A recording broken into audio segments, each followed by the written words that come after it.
성경 말씀 에베소서 4장 17절 말씀부터 20절 말씀까지 같이 봉독하도록 하십시다.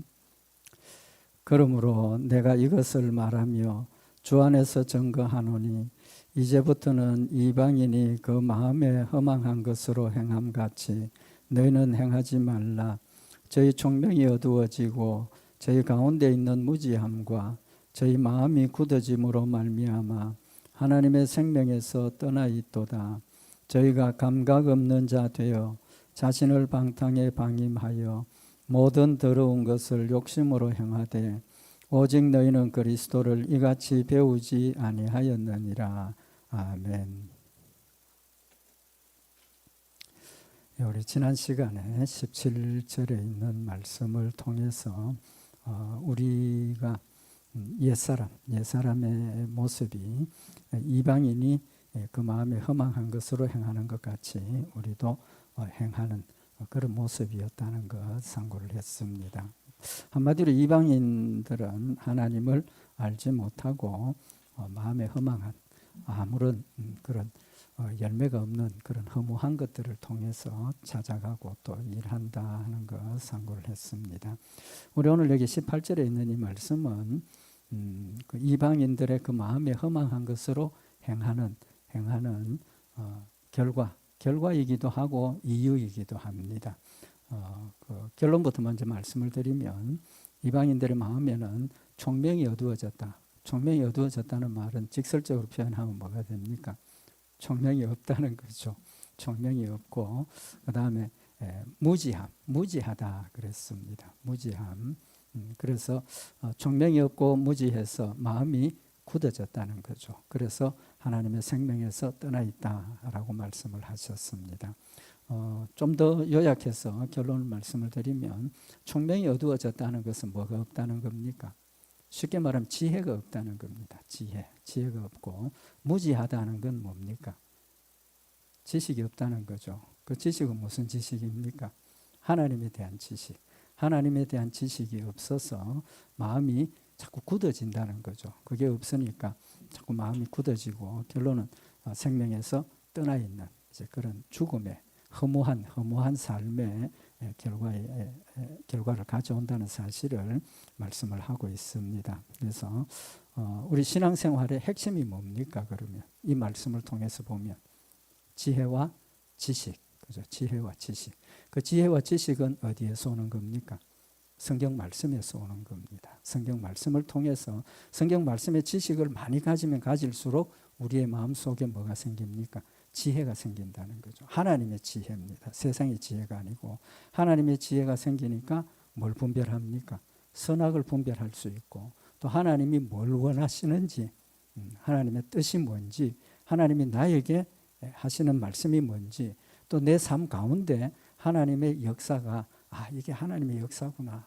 이게 하나님의 사랑이구나. 하나님의 은혜구나. 깨달아지는 게 뭡니까? 그게 지혜라는 겁니다. 그 지혜. 그래서 우리 신앙생활의 핵심은 마음이 밝아지는 빛 가운데 있으면 하나님의 말씀으로 지혜롭고 또 하나님의 지식으로 우리가 선악을 바르게 분별하고 하나님의 뜻을 이루는 그런 열매가 된다는 사실을 지금 우리에게 교훈을 하시는 말씀입니다. 여기 18절에 총명이라는 이 단어는 헬라 원어의 의미가 뭐냐 하면 생각, 또 마음, 이해력 이제 그런 구체적인 의미를 가지고 있습니다. 그래서 요한일서 5장 20절에 보면 이 총명이라는 같은 단어입니다. 같은 단어인데 어떻게 번역을 했느냐 하면 또 아는 것은 하나님의 아들이 이르러 우리에게 지각을 주사, 여기 지각을 준다 그랬습니다. 지각이 지혜죠, 그죠? 지혜고 총명입니다. 그 지각을 주셔서 어떤 역사가 일어나느냐 하면 우리에게 지각을 주사 우리로 참된 자를 알게 하신 것과 참된 자를 알게 하는 총명을 주셨다는 겁니다. 분별이죠. 이게 누구냐? 하나님이다. 또 메시아다. 이런 걸 알게 하는 지각, 총명을 주셨다는 겁니다. 그래서 한마디로 이야기를 하면 총명은 처음에 말씀드린 것처럼 우리가 하나님을 제일 중요한 게 하나님, 예수님, 성령님을 분별할 수 있는 총명입니다. 세상 가운데 흩어져 있는 우상들도 많고 또 여러 가지 많이 있지만 그 가운데 참 생명이 누구고 또 참 생명이 무엇이고 참 소망이 무엇인가 하는 것을 우리가 분별하고 깨달을 수 있는 지혜를 성령님께서 우리에게 주셨다는 거죠. 그래서 요한일서 5장 21절에 보면 자녀들아 너희 자신을 지켜 우상에서 멀리하라. 총명을 가지게 되니까 분별하게 되니까 핵심적인 게 뭡니까? 우상을 멀리하라는 거예요. 우상을 멀리할 수 있다는 겁니다. 그 우상이 뭡니까? 전번에도 말씀을 드린 것처럼 하나님보다 더 사랑하는 게 우상입니다. 하나님보다 더 사랑하는 것. 제일 위험한 게 형상이 될 수 있죠. 형상을 만들지 말라고 하신 것이 우리가 어떤 형상을 섬기게 되면 그 섬김이 막무가내고 무조건적이고 자기중심적인 믿음을 가지고 섬기게 되죠. 그럼 거기는 의미가 없는 겁니다. 열매가 없는 거죠. 그러나 하나님을 섬기는 것, 그 지혜를 하나님이 우리에게 주신 것이 그게 제일 중요한 지혜라는 거죠. 그래서 우상은 결국은 뭐가 우상입니까? 자신이 우상이 된다는 겁니다. 자신이 우상이 된다는 거죠. 왜 그렇습니까? 하나님보다 나를 더 사랑하지 않습니까? 좀 죄송하지만 저도 마찬가지입니다. 하나님보다 나를 더 사랑하는 때가 더 많다는 거죠. 그러니까 결론은 내 마음이 원하는 대로, 내 욕심이 원하는 대로, 내 생각대로 하나님의 뜻을 미루어두고 내 중심으로 생각하고 행동하고 열매를 맺게 되니까 결국은 내가 우상이 되어진다는 겁니다. 그러나 하나님의 지혜를 통해서 내 마음에 깨달음이 오고 하나님을 사랑하는 것이 뭔가, 하나님의 뜻이 뭔가, 하나님 원하시는 것이 뭔가를 분별하게 하시고 또 그대로 행동하도록 누가 도와주십니까? 성령님이 도와주시고 하나님이 도와주시니까 그 길로 갈 수 있다는 겁니다. 그 다음에 이제 여기 요한일서 5장 20절에는 지각으로 번역을 했는데 에베소서 2장 3절에 우리 말씀을 참고를 했지만 전에는 우리도 다 그 가운데서 우리 육체의 욕심을 따라 지내며 육체와 마음에 원하는 것을 하여 다른 이들과 같이 본질상 진노의 자녀였다. 여기 어떤 단어가 이 총명이라는 단어하고 같은 단어겠습니까? 마음이라고 번역을 했습니다. 여기는 육체와 욕심을 따라 지내며 육체와 마음에 원하는 것을 하여, 이 마음이 오늘 여기 총명이라는 단어하고 같은 단어입니다. 그러니까 지혜와 총명, 마음, 이게 같은 의미를 가지고 있다는 거죠. 같은 의미를 가지고 있는 겁니다. 그래서 결론은 지혜롭다는 것은 우리의 마음이 지혜롭다는 거죠. 마음이죠. 늘 말씀을 드리지만 우리가 신앙은, 믿음은 머리에서 어디로 옮겨가야 됩니까?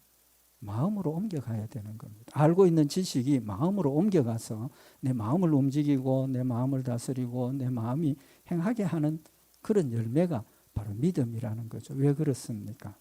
마음이 왜 믿음입니까? 예수님께서 하시는 말씀이 우리 마음이 우리 모든 것의 근본이라는 겁니다. 행동의 근본이고 우리의 말의 근본이고 출처가 마음에서부터 있다는 겁니다. 그래서 마태복음 12장 34절에 보면 독사의 자식들아 너희는 악하니 어떻게 선한 말을 할 수 있느냐? 이는 마음에 가득한 것을 입으로 말함이라. 마음에 가득한 걸 입으로 말한다는 겁니다. 그래서 선한 사람은 그 쌓은 선에서 선한 것을 내고 악한 사람은 그 쌓은 악에서 악한 것을 내느니라. 쌓는 걸 어디다 쌓습니까? 마음에다가 쌓는다는 겁니다. 마음에 악한 것을 자꾸 쌓으면, 악한 생각을 쌓아주면 그 악한 생각이 어디로 갑니까? 마음으로 간다는 거죠. 마음에 악한 생각이 쌓여지니까 결국 나를 움직이는 마음이 거기에서 악한 행동을 하게 되고 악한 계획을 하게 되고 악한 그런 것들 연결이 되도록 만들어진다는 겁니다. 그래서 결국은 이 지혜는 어디에 있는 겁니까? 우리 마음에 있는 겁니다. 마음에 있고, 그래서 그 마음이 하나님의 지혜로 우리가 쌓여지고 또 더해지면 우리의 삶 자체도 하나님께로 더 가까이 가게 되고 하나님을 영화롭게 하는 그런 믿음의 열매가 될 수 있다는 사실을 지금 말씀을 하시는 겁니다. 그래서 창세기 41장에 보면 요셉이 애굽의 총리가 되는 과정에서 애굽 왕이 꿈을 꾸죠. 꿈을 꿨는데 해석을 못하고 있을 때 너무 답답하니까 이제 꿈 해몽하는 사람들에게 너 이 꿈 빨리 해몽해서 말하라. 안 그러면 다 죽이겠다. 꿈을 이야기를 해주세요 하니까 꿈 내용을 이야기를 합니까 안 합니까? 모른다는 거죠. 꿈은 분명히 꿨는데 분명히 중요한 꿈이라는 건 내가 느껴지는데 꿈이 뭔지 생각이 안 난다는 겁니다. 그때 하나님께서 요셉을 통해서 그 꿈을 이야기를 하게 되고 또 그 꿈을 의미를 밝혀주게 되고 그때 바로가 어떤 이야기를 합니까? 바로의 신하들도 창세기 41장 38절에 보면 바로 그 신하들에게 이르되 이와 같이 하나님의 신에 감동한 사람을 우리가 어찌 얻을 수 있으리요 하고 성령에 감동했다는 것을 인정을 하는 거죠. 인정을 하고 요셉에게 이르되 하나님이 이 모든 것을 네게 보이셨으니 너와 같이 명철하고 지혜 있는 자가 없도다. 명철하고 지혜가 있다.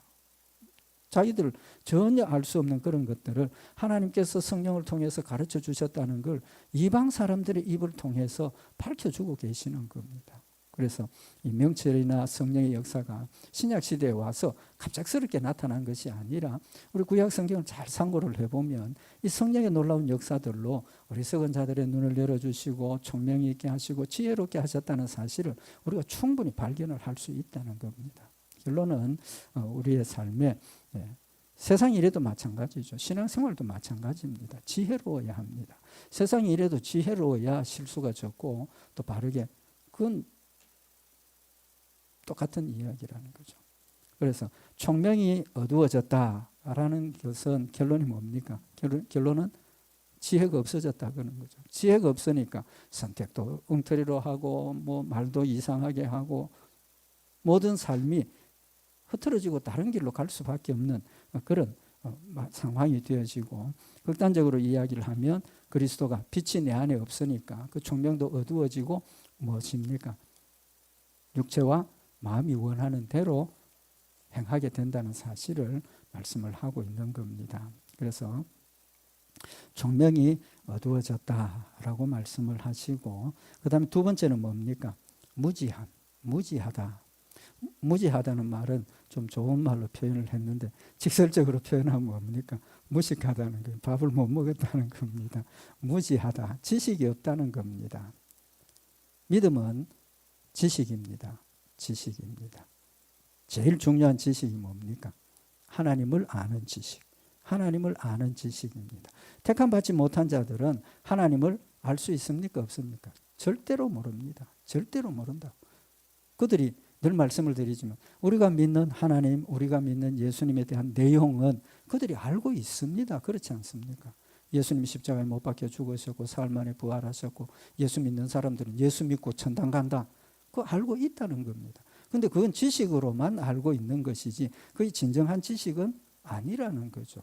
믿음이 들어가야 거기에 완전한 지식이 되어진다는 겁니다. 그렇기 때문에 우리의 믿음은 맹목적이고 자기중심적이고 내 기준에서 믿음을 가지는 거 절대로 아닙니다. 그래서 믿음의 필수적인 게 지식이라는 거죠. 지식입니다. 그 지식이 있어야 하나님을 바르게 섬기고 하나님을 바르게 분별할 수 있고 우리 세상 일에도 마찬가지 아닙니까?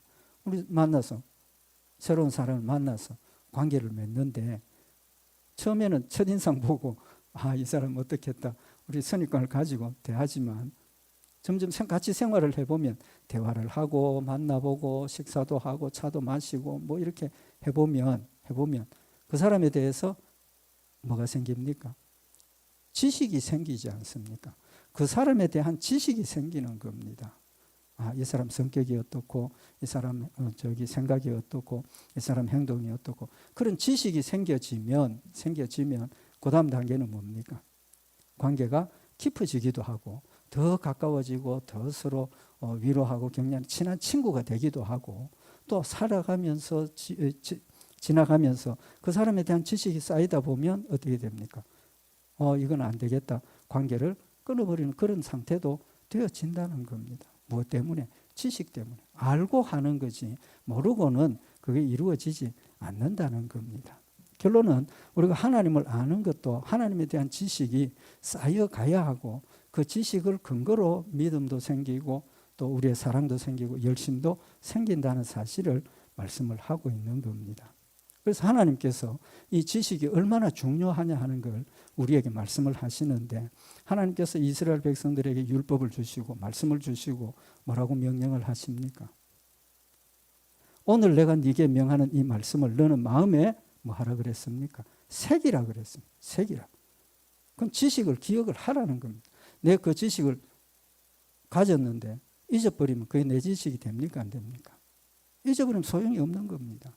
하나님 주신 말씀이 한 가지라도 내 마음에 새겨지면 그것이 지식이 되고 그 지식이 어디로 갑니까? 내 마음으로 옮겨지니까 그것이 하나님의 말씀에 대한 믿음이 되고 또 하나님께 기도하는 내용이 되고 하나님을 찾는 이유가 되고 위로받는 이유가 되고 지식에서부터 출발이 된다는 겁니다. 그래서 하나님께서 오늘날 내가 네게 명하는 이 말씀을 너는 마음에 새기라라고 말씀을 하고 있는 겁니다. 저는 기억력이 없어서 성경 구절을 뭐 많이 외우지는 못하지만 중요한 것은 우리 성경 구절을 암기하는 것 굉장히 중요합니다. 난 하지도 못하면서 이런 말씀을 드리니까 죄송한데 가능하면 우리 하나님의 말씀을 암기하려고 노력을 하고 그게 안 되니까 어떻게 합니까? 저는 성경 말씀 자주 읽습니다. 핑계 같지만 성경 말씀을 가까이 하고 자꾸 읽으니까 기억은 안 돼도 읽는 그 순간에는 하나님의 말씀이 나에게 지식이 되거든요. 그래서 자꾸 읽다 보면 명확한 구절들은 내가 기억을 못하지만 하나님이 주신 그 말씀의 내용이 내 마음속에 지식으로 남아있다는 겁니다.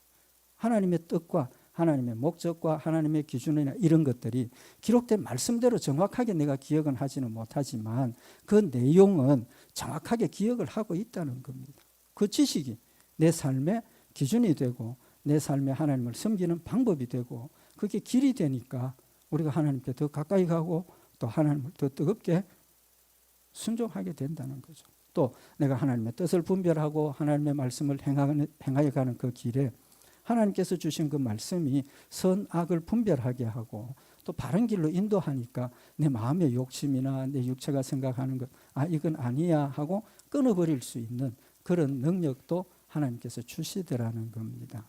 그래서 무지함 때문에 에베소서 2장 3절에 좀 전에도 말씀드린 것처럼 전에는 우리도 다 그 가운데서 우리 육체의 욕심을 따라 지내며 육체와 마음에 원하는 것을 하여 다른 이들과 같이 본질상 진노의 자녀였다. 지식이 부족하니까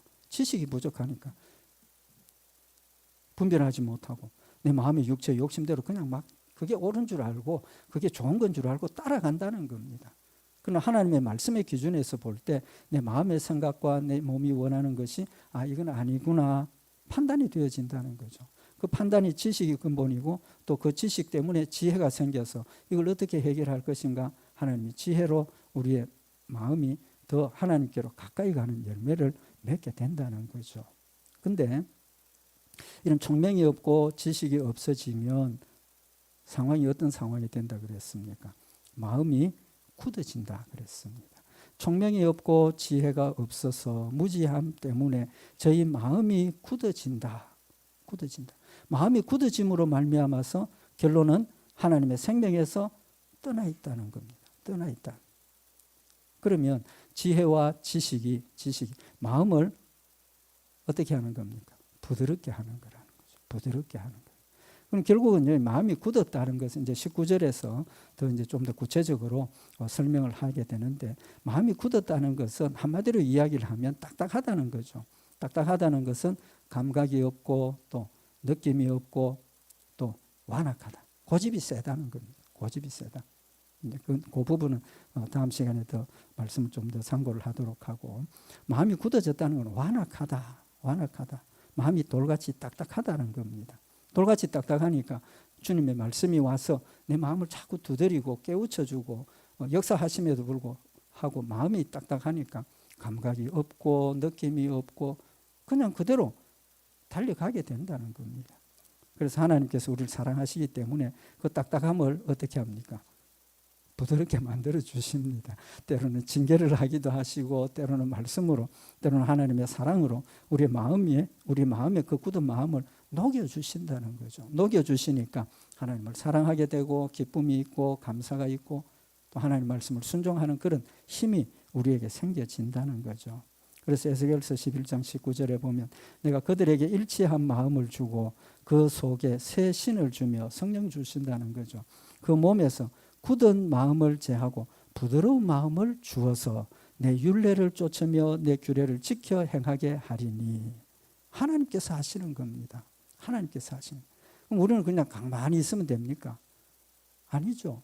성령님께서 내 마음을 두드릴 때 거기에 반응하고, 성령의 역사를 소멸하지 않고 거기에 반응하고 회개하고 돌이키고 하나님 말씀 주시는 지혜를 가지고 바르게 분별하고 판단하고 주의 일을 따라가는 것이 우리에게 주어진 사명이고 또 우리가 해야 할 일이라는 사실을 말씀을 하고 있는 겁니다. 마음을 굳은 마음을 부드럽게 만들어 주시는데 자꾸 우리가 뭐 합니까? 고집부림. 회개치 않는다는 거죠. 회개치 않는다. 그래서 하나님께서 선지자들을 통해서 이스라엘 백성들에게 뭐라고 책망을 하셨습니까? 내가 계속 너희들에게 선지자를 보내고 징계하고 뭐 벌도 주고 했는데도 불구하고 너희가 안 들었다는 겁니다. 안 들었다는 거죠. 그래서 예레미야서 7장 25절에 보면 너 열조가 애굽 땅에서 나온 날부터 오늘까지 내가 내 종 선지자들을 너희에게 보내었으되 부지런히 보내었으나. 구약 성경의 내용을 보면 계속해서 하나님 뭐 하셨습니까? 선지자들을 보내셨지 않습니까? 선지자들을 보내시고 선지자를 세우시고 하나님의 일들을 하는 사역자들을 세워주셔서 이스라엘 백성들 앞에서 하나님께서 예언하시고 실천해 주시고 또 하나님께서 그들 앞에서 하나님의 능력을 보여주시고 계속해서 하나님께서 그들의 마음을 두드리고 그들의 마음을 녹여주셨는데 그들의 마음이 뭐합니까? 굳어 있다는 거죠. 굳어 있다는 거죠. 딱딱하게 굳어 있으니까 하나님의 능력과 그런 것도 무서워하지도 않고 하나님의 놀라운 사랑에 마음이 감격되지도 않고 그냥 자기 욕심대로 그냥 계속해서 가는 그런 모습을 하나님께서 책망하신 거죠.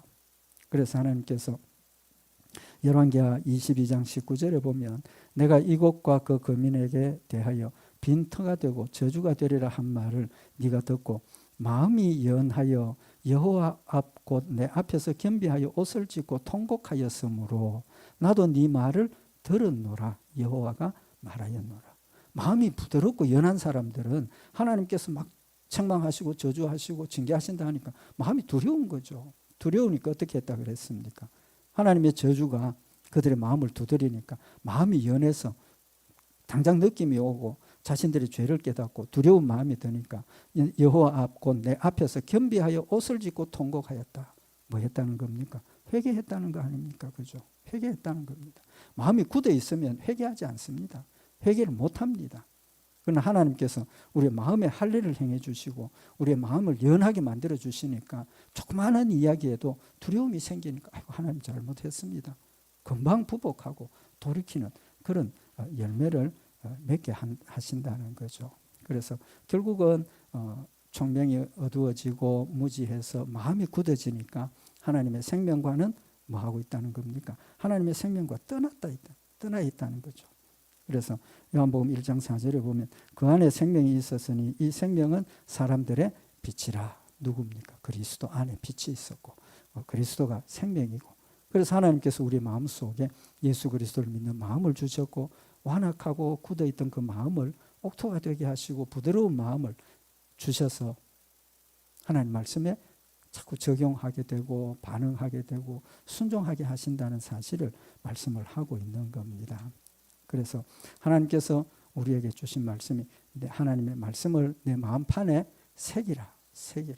그리고 그 말씀이 내 마음을 다스릴 수 있도록 지혜도 가지라. 그런 말씀을 하고 있습니다. 처음에도 말씀을 드렸지만 우리의 삶에 하나님 앞에 엎드려서 기도해야 될 제목 중에 하나가 뭡니까? 하나님 지혜를 주시고 지식을 주십시오. 그게 우리의 기도의 제목이 되어야 된다는 거죠. 그래서 모세가 이스라엘 백성들을 이끌고 가나안으로 가는 과정에서 혼자 감당할 수 없으니까 하나님께 부탁을 하죠. 하나님 이거 나 혼자 감당할 수 없습니다. 하나님 뭐라고 그랬습니까? 우리 일꾼들 세우라. 이제 그렇게 해서 천부장, 백부장, 십부장을 세우게 되죠. 각 지파에 두목들을 세우게 되는데 어떤 사람을 요구를 했습니까? 신명기 1장 13절에 보면 너희의 각 지파에서 지혜와 지식이 있는 유명한 자를 택하라. 내가 그들을 세워 너희의 두령을 삼으리라. 너희 각 지파에 지도자를 삼겠다. 그 지도자의 조건이 뭡니까? 지혜와 지식이 있는 사람. 지혜와 지식이 있는 사람. 그 능력에 따라서 천부장 시키고 백부장 시키고 십부장을 시킨다. 하나님이 일하는 데 있어서 우리가 필수적으로 필요한 것이 하나님의 지혜와 지식이 필요하다는 사실을 말씀을 하고 있는 겁니다. 뿐만 아니라 다윗이 마지막 임종을 앞두고 솔로몬에게 부탁하는 내용이 역대상 22장 12절에 보면 여호와께서 네게 지혜와 총명을 주사 너로 이스라엘을 다스리게 하시고 너희 하나님 여호와의 율법을 지키게 하시기를 더욱 원하노라. 아들 솔로몬에게 하나님께서 지혜와 총명을 주시기를 원한다라고 이야기를 하고 있습니다. 근데 솔로몬이 하나님 앞에 뭘 원했습니까? 지혜를 원했죠. 그런데 그 지혜는 이렇게 큰 틀에서의 지혜보다는 나라를 다스리는 지혜, 선악을 분별하고 그 판결하는, 재판하는 그 지혜를 원했다. 우리 그렇게 해석을 합니다. 어쨌든 중요한 것은 그도 지혜의 소중성을 알았다는 거죠. 나라를 바르게 다스리기 위해서는 그런 지혜가 필요하다는 사실을 알았고 그런 것을 하나님께 요구했고 하나님께서 그의 원함을 보시고 착하다. 너를 위해서 부귀와 명예, 권세를 원하는 게 아니라 하나님 주신 사명을 감당하기 위해서 지혜를 구하는구나. 하나님께서 그래서 뭐 하셨습니까? 이거 원하지 않는 부귀, 명예, 권세 주시겠다고 약속을 하시는 거죠. 그래서 우리는 뭘 원하느냐에 따라서 내가 원치 않았던 것까지도 받을 수가 있는가 하면 또 잘못 구하면 있는 것까지도 빼앗기는 그런 열매도 될 수 있다라는 사실을 지금 우리에게 교훈을 하시는 겁니다. 사도 바울이 자신의 전도의 선교의 그 사명을 이야기를 하고 그 감당하는 힘을 고백을 하는데 고린도전서 2장 6절에 보면 그러나 우리가 온전한 자들 중에서 지혜를 말하노니 이는 세상의 지혜가 아니요 또 이 세상에 없어질 관원의 지혜도 아니요 이 관원의 지혜가 솔로몬이 원했던 그런 지혜를 의미를 합니다. 오직 비밀한 가운데 있는 하나님의 지혜를 말하는 것이니 곧 감추었던 것인데 하나님이 우리의 영광을 위하사 만세전에 미리 정하신 것이라. 사도 바울이 하나님 주신 사명을 감당하는 일에 지상의 지혜도 아니고 관원의 지혜도 아니고 하나님께서 주신 지혜, 그 지혜는 만세전에 감추어져 있던 지혜. 그럼 이 지혜를 누구를 의미를 하는 겁니까? 예수 그리스도입니다. 예수 그리스도. 그래서 지혜의 핵심은 예수 그리스도라는 사실을 밝혀주시는 겁니다. 그러니까 사도 바울이 자신의 그 선교의 사역의 핵심이 예수 그리스도. 예수 그리스도 안에 빛도 있고 생명도 있고 사랑도 있고 은혜도 있고 모든 게 그게 다 들어있더라는 거죠.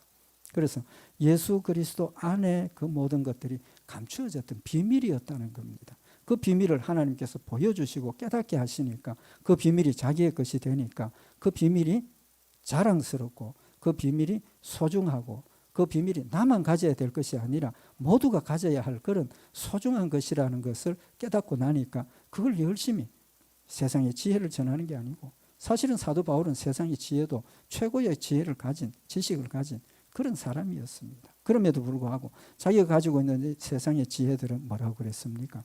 예수 그리스도를 알고 나니까 배설물과 같다. 그거 다 버리고 하나님의 일을 함에 있어서는 하나님께서 주신 이 비밀 예수 그리스도가 핵심이고 가장 소중하고 그것만 전해야 한다는 사실을 깨닫게 되니까 그의 말이 늘 하나님 중심, 예수님 중심, 하나님의 은혜와 사랑 이것만 전하게 되고 그 열매가 말로도 할 수 없는 큰 능력으로 나타나졌다는 사실을 지금 우리에게 교훈을 하고 있는 겁니다. 그래서 우리는 하나님께서 이미 지식도 주셨고 지혜도 주셨습니다. 그런데 그 지식을 마음판에 새기는 것이 중요하다는 거죠. 마음의 말씀을 늘 기억을 하고 그래서 하나님께서 율법을 주시면서 이스라엘 백성들에게 뭐라고 그랬습니까? 이 지식을 어떻게 하라 그랬습니까? 자녀들에게 가르치라. 강론하라는 겁니다. 어떻게?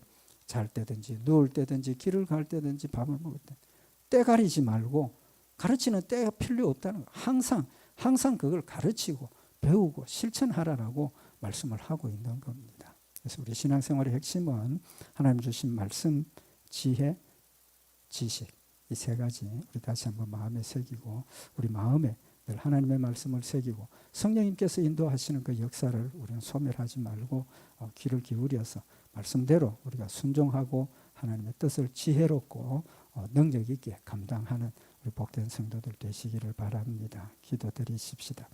사랑의 하나님 아버지, 이미 저희들에게 하나님에 대한 지식을 주시고 하나님의 놀라운 사랑과 은혜의 지혜를 더하여 주셨음을 진심으로 감사를 드립니다. 하나님 주신 지혜와 지식이 감추어져 있었고 또 우리의 욕심 때문에 무너져 있었던 것 다시 한번 깨우쳐 주셨사오니 이제 우리의 모습을 주님 앞에 바로 세우고 내 마음의 생각과 내 마음의 뜻들을 온전히 십자가에 못 박아버리고 하나님의 지혜와 지식으로 인도하시는 대로 주를 따라가며 주의 일을 섬기며 또 성취하는 복된 역사들 있게 하셔서 우리의 삶이 온전히 주를 기쁘시게 하며 주를 영화롭게 하며 하나님의 뜻을 아름답게 이루는 복된 역사들 있도록 주님 인도하시옵소서. 늘 함께 하시고 승리케 하실 줄 믿고 감사드리오며 우리 주 예수 그리스도의 이름으로 기도드리옵나이다.